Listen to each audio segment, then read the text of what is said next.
effortlessly display your presentation on the go without the drawback of technological malfunctions with the VersaLink Universal Travel Dock.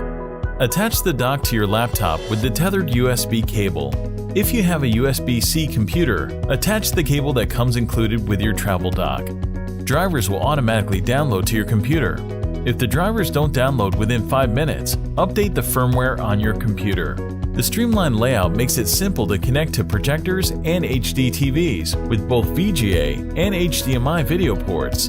After you plug the USB cable into the dock, connect the VGA or HDMI cord as well, and you're ready to present. For secure, fast internet access, plug an Ethernet cable into the Gigabit Ethernet port.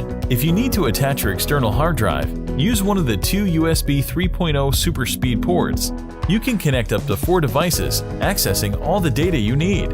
Once you're done presenting, tuck the USB power cable into the dock to put away.